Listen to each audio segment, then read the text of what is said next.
जिनके माता पिता की मृत्यु होने पर मुंडन नहीं कराते लोग, उसे संसार सागर से तारने वाला पुत्र माना ही नहीं जा सकता।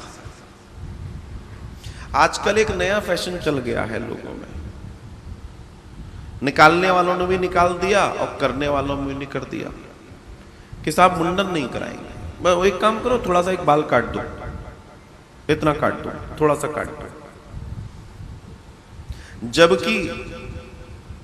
जबकि पिता आदि माता के देहांत के बाद जितने पुत्र प्रपौत्र आदि हैं उन सबको मुंडन कराना चाहिए। अब समस्या क्या है कि जो बड़े पद पर बैठे हुए विद्वान लोग हैं, कई बार वो भी ये गलती करते हैं। समाज को बोलने, मैं कुछ बोलूं और वो ना करूं तो मेरे बोलने और बैठने का कोई मतलब नहीं है। समाज को जो आप बता रहे हैं, समाज आपको फॉलो कर रहा है, तो आपको वही कार्य करना चाहिए जो समाज देखे। मैं नाम नहीं लेता, लेकिन इसी वृंदावन में एक श्रेष्ठ व्यासपीठ पर सुसज्जित होने वाले सज्जन ने भी अपने पिता के देहांत पर अपने सुंदर केशों को नहीं कटवाया। बड़ा आश्चर्य की बात है, केशों से इतना प्रेम है कि पिता से। मैं बहुत कड़वी बात कह रहा हूं, आश्चर्य होता है मुझे। अब बताइए समाज को आप क्या संदेश दोगे? और समाज भी बड़ा अंधा है कि ऐसों को फॉलो करता है। आपके पिता से बड़े आपकी खूबसूरती नहीं हो गई साहब, और आपको आपके केशों से लोग नहीं जानते, आपको आपके ज्ञान से जानते हैं। आप चाहे कैसे ही बैठ जाओ, अगर आपके पास ज्ञान है तो आपकी सूरत से किसी को कोई लेना देना नहीं होगा। क्यों होगा? किस लिए होगा?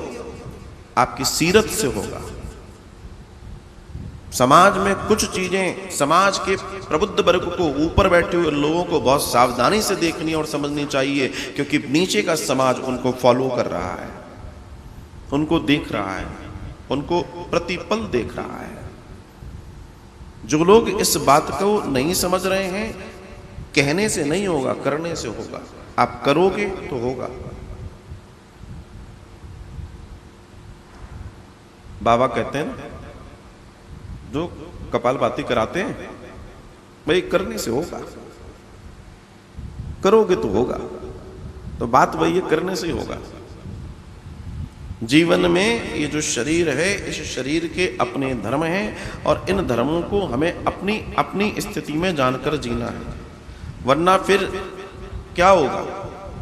अरे एक दिन तो तुम्हें हमें चले ही जाना है, बचना क्या है? कुछ नहीं बचेगा, ये ध्यान रखना।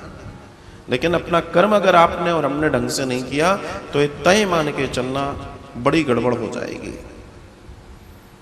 जो जो हमारे पुराणों में चीजें बताई गई हैं वो हमें फॉलो करनी ही होंगी, खास तौर से उनको जो उच्च जगहों पर बैठे हैं, जो ब्राह्मण्स हैं, जो समाज को दिशा दे रहे हैं, जिनको लोग फॉलो कर रहे हैं, सुन रहे हैं, उन्हें तो नियमों का पालन करना ही होगा, एट एनी कॉस्ट करना ही होगा, जो कि बहुत ज्यादा जरूरी है, बहुत जरूरी।